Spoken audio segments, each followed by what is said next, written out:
कहते हैं सच्चा प्यार हमेशा अधूरा होता है, जैसे हीर रांझा की, अनारकली और सलीम की, रोमियो और जूलियट की। और ऐसे ही एक और अधूरी प्रेम कहानी है देवदास और पारो की।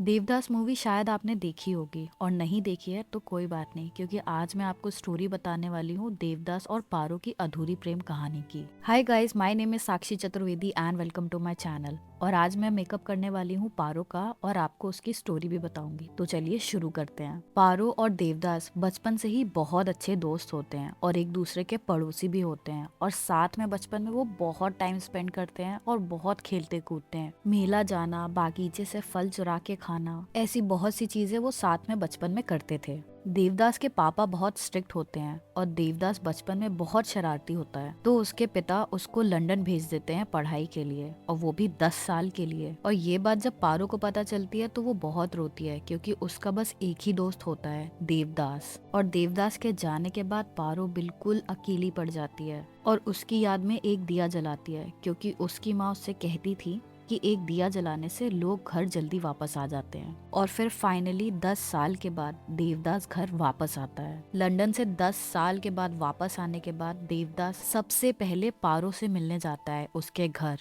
और वहीं दूसरी तरफ देवदास की माँ घर पे देवदास का इंतजार कर रही होती हैं, और जब उन्हें पता चलता है कि देवदास आने के बाद सबसे पहले पारो से मिलने गया, तो ये बात उनको बिल्कुल अच्छी नहीं लगती है। फिर देवदास पारो से मिलने के बाद अपने घर जाता है अपनी माँ से मिलने, तो उसकी माँ रूठी होती हैं, लेकिन देवदास अपनी माँ को मना लेता है। और क्योंकि अब देवदास और पारो दोनों बड़े हो चुके थे, बच्चे नहीं थे, तो उनकी दोस्ती कहीं ना कहीं प्यार में बदलने लग गई थी। और ये बात सबको पता थी, पारो के घर वालों को भी और देवदास के घर वालों को भी। और पारो की माँ पारो का सच्चा प्यार देख पा रही थी कि वो देवदास से कितना प्यार करती है। और उनको ये भी पता था कि देवदास भी पारो के बिना रह नहीं सकता। लेकिन देवदास के घर वालों को ये चीज बिल्कुल नहीं पसंद थी कि देवदास पारो को पसंद करे या उससे प्यार करे या उससे मिलने भी जाए। लेकिन फिर भी ये लोग एक दूसरे से मिलते थे। कभी देवदास पारो के यहाँ आता था तो कभी पारो देवदास के यहाँ बहाना बना के जाया करती थी, और ये एक दूसरे से बहुत मिला करते थे और बहुत टाइम स्पेंड किया करते थे अभी भी। फिर एक दिन पारो की माँ सोचती है कि जब इन दोनों में इतना प्यार है तो क्यों ना शादी की बात की जाए। तो पारो की माँ पारो का शादी का रिश्ता लेके देवदास के घर जाती हैं, देवदास की माँ से इस बारे में बात करने के लिए।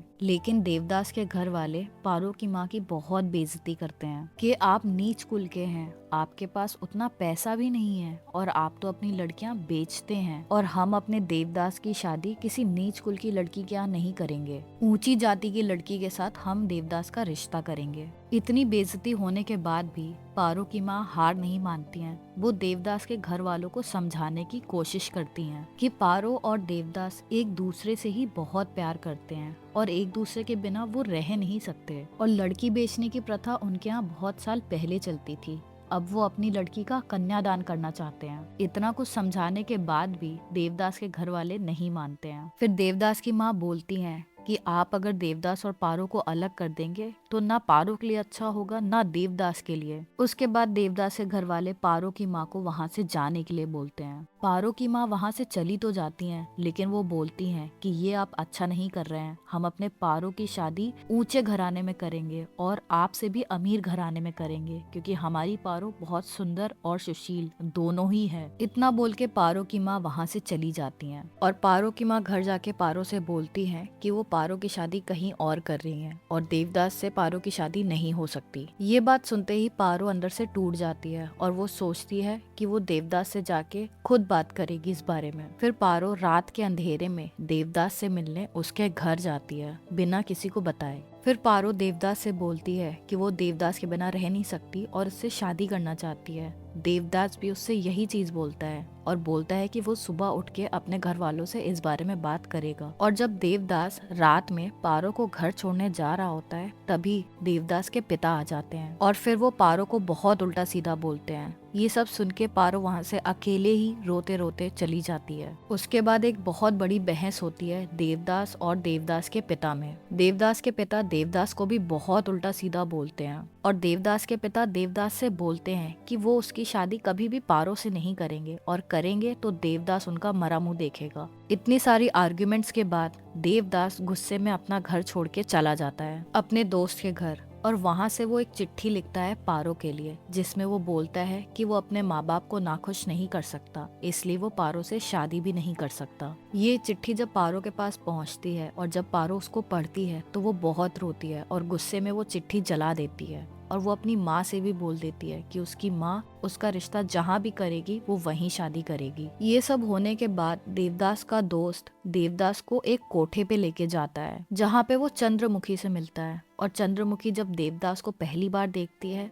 तभी उसको प्यार हो जाता है देवदास से। लेकिन देवदास चंद्रमुखी को बिल्कुल पसंद नहीं करता था। उसको लगता था कि एक लड़की का कोठे पे बैठना बहुत गलत होता है। कोठे पे बैठते ही देवदास को पारो की याद भी आने लगती है और उसको रियलाइज होता है कि उसने बहुत गलत किया और वो पारो के बिना जी नहीं सकता। इसलिए वो कोठे से उठता है और सीधा पारो के घर जाता है, पारो को मनाने और उससे शादी करके अलग रहने के लिए। लेकिन तब तक बहुत देर हो चुकी होती है। पारो की माँ ने पारो का रिश्ता एक ऊंचे घराने में कर दिया था जो बहुत अमीर भी थे। और देवदास जब पारो के घर पहुंचता है तो पारो की बारात बस आने ही वाली होती है। उतने में वो पारो को समझाने की कोशिश करता है कि वो उससे शादी कर ले, लेकिन पारो अब नहीं मानती है और वो बोलती है कि वो अपने घर वालों की बेइज्जती नहीं होने देगी, वो बारात अपने घर से नहीं लौटाएगी। ये सब सुनने के बाद देवदास पारो को खुद चल के उसकी बारात तक और उसके मंडप तक लेके जाता है और अगले दिन उसकी डोली भी उठा के विदा करता है। और अब पारो और देवदास हमेशा के लिए अलग हो जाते हैं। इसके बाद देवदास बहुत दुखी रहने लगता है और बहुत टूट जाता है अंदर से। देवदास अपने दर्द को भुलाने के लिए रोज कोठे पे जाने लगता है और रोज दारू पीने लग जाता है। और धीरे धीरे ऐसा टाइम आ गया था कि देवदास कोठे पे ही रहने लग गया था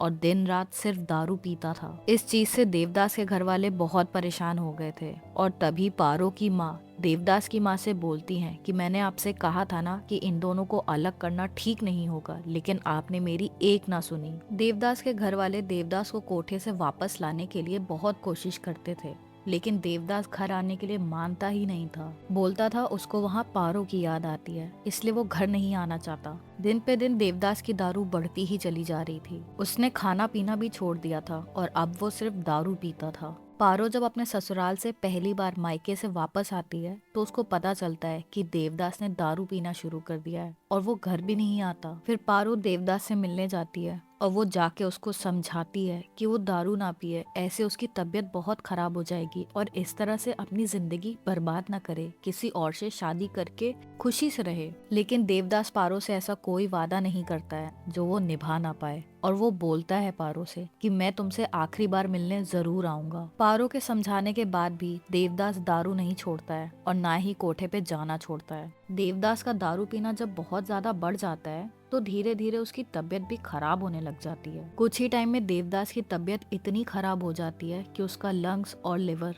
दोनों खराब हो जाता है। चंद्रमुखी भी देवदास को समझाने की कोशिश करती थी कि वो दारू छोड़ दे, लेकिन देवदास किसी की सुनता ही नहीं था। एक बार जब देवदास की बहुत ज्यादा तबीयत खराब हो गई, उसके मुंह से भी खून आने लग गया, तब डॉक्टर को बुलाया गया। डॉक्टर ने जब देवदास का चेकअप किया तो उन्होंने बोला कि दारू की एक बूंद भी अगर अब तुमने पी तो तुम जिंदा नहीं बचोगे। देवदास को अब समझ में आ गया था कि जीने के लिए अब उसके पास ज्यादा टाइम नहीं है, तो अपना आखिरी वादा जो उसने पारो से किया था उसको निभाने का टाइम आ गया था। वो पारो से आखिरी बार मिलना चाहता था, तो वो पारो से मिलने के लिए उसके ससुराल के लिए निकलता है। और जब वो ट्रेन में पारो से मिलने के लिए जा रहा होता है तो उसी ट्रेन में उसका एक दोस्त भी मिल जाता है। फिर देवदास का दोस्त देवदास को दारू पीने के लिए देता है। एक बार तो देवदास मना कर देता है, लेकिन उसका दोस्त उसको दोस्ती की कसम देता है और उस दोस्ती की कसम निभाने के लिए देवदास एक बार फिर दारू पी लेता है। और अब देवदास की तबीयत और खराब हो जाती है, लेकिन वो किसी तरह पारो के ससुराल वाले शहर पहुंच ही जाता है। लेकिन पारो के ससुराल पहुंचते पहुंचते देवदास की तबीयत इतनी खराब हो जाती है कि वो चल भी नहीं पाता है अब, और वो पारो के घर के सामने ही गिर पड़ता है मरने की हालत में। और आसपास के कुछ लोग उठा के उसको पेड़ के नीचे लिटा देते हैं। पारो अपने घर के बाहर देखती तो है कि उसके घर के बाहर बहुत भीड़ लगी है और बातें हो रही हैं कि कोई आदमी मरने वाला है, लेकिन पारो को पता नहीं था कि वो देवदास ही है। फिर पारो किसी से पता करवाती है कि उसके घर के बाहर कौन है, क्योंकि पारो अपने घर से नहीं निकल सकती थी।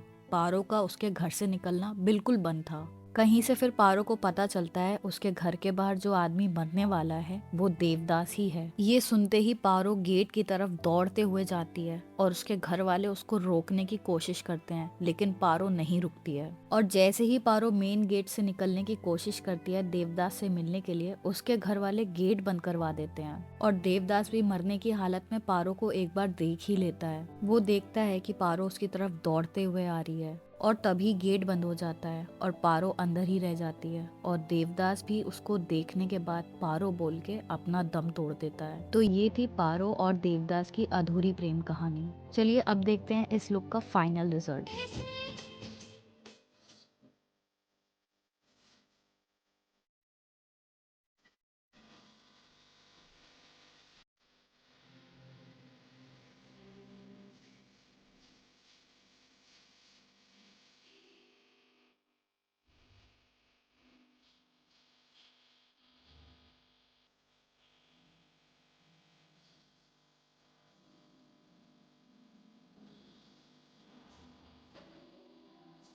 आई होप आपको मेरा मेकअप और स्टोरी दोनों ही अच्छा लगा होगा, और अच्छा लगे तो प्लीज़ लाइक कमेंट और शेयर ज़रूर करें। तब तक अपना ध्यान रखिए, मिलती हूँ आपसे नेक्स्ट वीडियो में। Bye bye.